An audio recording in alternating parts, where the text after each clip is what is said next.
Hello guys, welcome back to our channel. Episode ആരംഭിക്കുമ്പോൾ കാണിക്കുന്നത് അർച്ചനയാണ്. അർച്ചന തൻ്റെ സ്വർണം പണയം വെക്കാനായി ജ്വല്ലറിയിലെത്തിയിരിക്കുകയാണ്. സ്വർണം തികയില്ലെന്ന് അവർ പറയുമ്പോൾ അർച്ചന തൻ്റെ കയ്യിലുള്ള വള ഊരി പണയം വെക്കാൻ ഒരുങ്ങുകയാണ്. അതേസമയം അർച്ചനയെ തടഞ്ഞുകൊണ്ട് അനൂപ് അവിടെ എത്തുന്നു. തുടർന്ന് അർച്ചനയെ വിളിച്ചുകൊണ്ട് അനൂപ് പുറത്തേക്ക് ഇറങ്ങുകയാണ്. അനൂപ് പറഞ്ഞ കാര്യങ്ങളെല്ലാം കേട്ട് ഞെട്ടലോടെ നിൽക്കുകയാണ് അർച്ചന. ഈ വിവരം ഞാൻ വളരെ വൈകിയാണ് അറിഞ്ഞത്. നിന്നോട് അവൻ അറിയിക്കേണ്ടെന്ന് പറഞ്ഞതുകൊണ്ടാ ഞാൻ നിന്നോട് പോലും പറയാതിരുന്നത്. ഇത്രയും നാളും അവന്തികയെ സഹായിച്ചതെന്നല്ലേ നമ്മളും കരുതിയത്. സത്യങ്ങളൊക്കെ അറിഞ്ഞപ്പോൾ ഞാനും ആകെ മരവിച്ച അവസ്ഥയിലായിരുന്നു.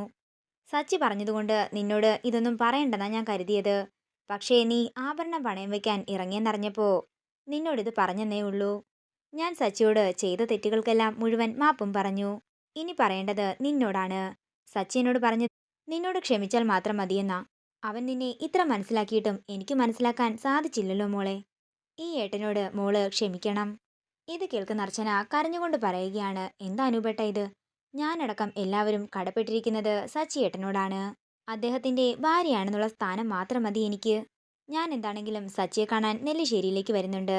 കുറച്ചു മുമ്പ് ഞാൻ വിളിച്ചപ്പോൾ വീട്ടിലെത്തിയെന്നാ പറഞ്ഞത്. അനൂപേട്ടൻ അങ്ങോട്ടേക്ക് പോയിക്കോ. ഞാൻ സന്ധ്യ ഡോക്ടറുടെ വീട് വരെ ഒന്ന് പോയിട്ട് വരാം. ഇത്തിരി മുമ്പ് ഒന്ന് കാണണമെന്ന് പറഞ്ഞിരുന്നു. പിന്നെ അനൂപേട്ട, ഞാൻ ഇങ്ങനെ ആഭരണം പണയം വെക്കാൻ ഇറങ്ങിയ കാര്യമൊന്നും അനൂപേട്ടൻ സച്ചിയേട്ടനോട് പറയരുത്. ഇതൊന്നും ഞാൻ സച്ചിയേട്ടനോട് പറഞ്ഞിട്ടില്ലായിരുന്നു. ഇല്ല മോളെ, ഞാൻ പറയില്ലെന്ന് അനൂപ് പറയുന്നു. പിന്നീട് കാണിക്കുന്നത് അർച്ചന സന്ധ്യയുടെ വീട്ടിൽ എത്തിയിരിക്കുന്നതാണ്. എന്തോ കാര്യം പറയാനുണ്ടെന്ന് പറഞ്ഞിട്ട് ഡോക്ടർ എന്താ ഒന്നും പറയാത്തത്? അതെങ്ങനെ പറഞ്ഞു തുടങ്ങണമെന്ന് എനിക്കിപ്പോഴും കൺഫ്യൂഷനാണ് അർച്ചനെ. കാരണം പറയേണ്ടത് എൻ്റെ ഇക്കയെക്കുറിച്ചാണ്. എന്തായി ഡോക്ടർ, പോലീസ് അന്വേഷിച്ചിട്ട് എന്തെങ്കിലും വിവരം കിട്ടിയോ എന്ന് അർച്ചന ചോദിക്കുന്നു. ഞാൻ സ്ഥലം സിഐയോട് സംസാരിച്ചിരുന്നു.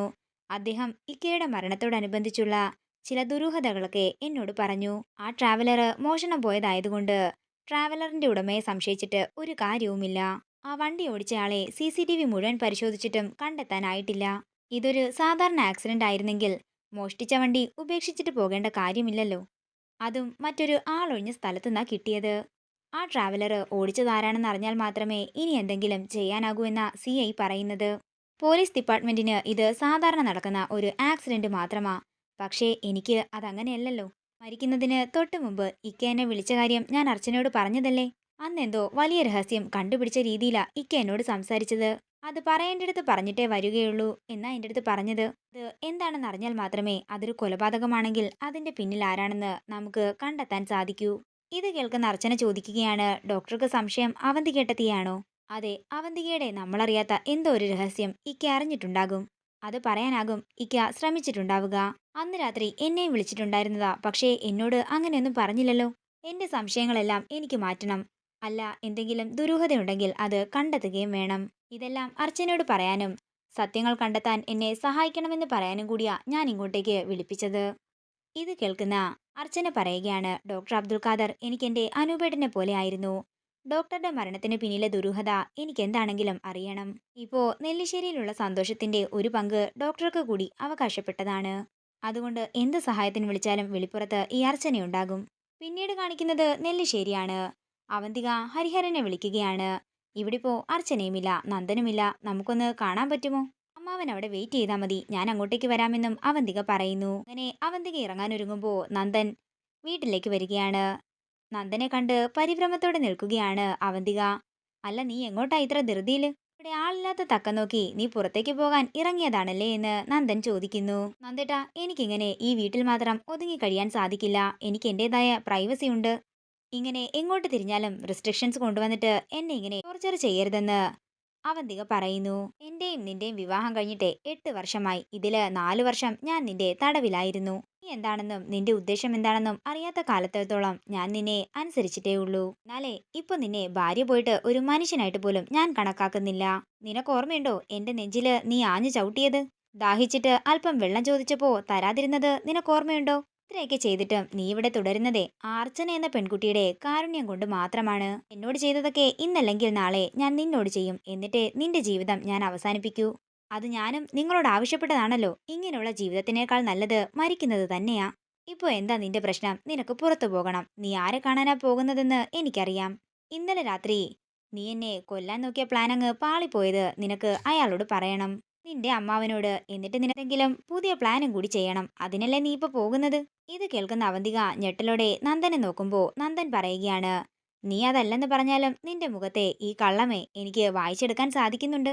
ഒരു കാര്യം ചെയ്യാം, ഞാൻ നിന്നെ ടോർച്ചർ ചെയ്യുന്നെന്നല്ലേ നീ പറയുന്നത്? നിന്റെ ഈ യാത്രയുണ്ടല്ലോ, അത് ഞാൻ തടയുന്നില്ല. നമുക്ക് രണ്ടുപേർക്കും കൂടി പോയിട്ട് നിന്റെ അമ്മാവനെ കണ്ടിട്ട് വരാം. ഒന്നുമില്ലെങ്കിലും കുറച്ചുനാള് അദ്ദേഹം എന്നെ സംരക്ഷിച്ചതല്ലേ. അവനെ ഒന്നുമല്ല കാണാൻ പോകുന്നതെന്ന് അവന്തിക പറയുമ്പോ നന്ദൻ പറയുകയാണ്, എന്താണെങ്കിലും നമുക്ക് രണ്ടുപേർക്കും കൂടി അമ്മാവനെ ഒന്ന് കണ്ടിട്ട് വരാം. അത്രയും പറഞ്ഞിട്ട് അവന്തികയും വലിച്ചുകൊണ്ട് നന്ദൻ അമ്മാവനെ കാണാനായി പോവുകയാണ്. ഇപ്പൊ പോകണ്ടെന്നൊക്കെ പറയുന്നുണ്ടെങ്കിലും നന്ദൻ അതൊന്നും കാര്യമാക്കുന്നതേയില്ല. അതേസമയം വരുന്ന കാര്യം അവന്തിക അമ്മാവനെ വിളിച്ച് അറിയിക്കാൻ ശ്രമിക്കുമ്പോ അവന്തികയുടെ കയ്യിൽ നിന്നും ഫോൺ തട്ടിപ്പറിച്ച് വാങ്ങിക്കുകയാണ് നന്ദൻ. അവര് ഹരിഹരന്റെ വീട്ടിലേക്ക് ചെല്ലുമ്പോ അവിടെ നിറയെ ആള് കൂടി നിൽക്കുകയായിരുന്നു. ഇത് കണ്ട് ഞെട്ടലോടെ നിൽക്കുകയാണ് അവന്തിക. കൂടാതെ അവിടെ ഒരു പോലീസ് ജീപ്പും കൂടി ഉണ്ടായിരുന്നു. ഇതെന്താ, പോലീസ് ജീപ്പൊക്കെ ഉണ്ടല്ലോ, ഇനി നിന്റെ അമ്മാവനെങ്ങാനും തട്ടിപ്പോയോ എന്ന് നന്ദൻ ചോദിക്കുമ്പോ ഒരു ഞെട്ടലോടെ നന്ദനെ നോക്കുകയാണ് അവന്തിക. തുടർന്ന് നന്ദൻ പുറത്തേക്കിറങ്ങി ആരോട് അന്വേഷിക്കുമ്പോ അവര് നന്ദനോട് കാര്യങ്ങളെല്ലാം പറയുന്നു.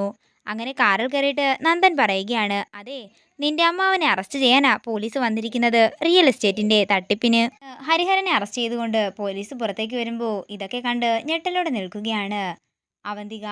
അങ്ങനെ നിന്റെ ഉള്ള ഒരു അമ്മാവനും അകത്തായി. ഇനിയുള്ളത് അനഘ മാത്രമാ. മര്യാദക്ക് ജീവിച്ചില്ലെങ്കിൽ അവളുടെ ഗതിയും ഇത് തന്നെ ആയിരിക്കും. ഇതൊക്കെ കേൾക്കുന്ന അവന്തിക ഭയത്തോടെ നന്ദനെ നോക്കുകയാണ്. പിന്നീട് കാണിക്കുന്നത് നെല്ലിശ്ശേരിയാണ്.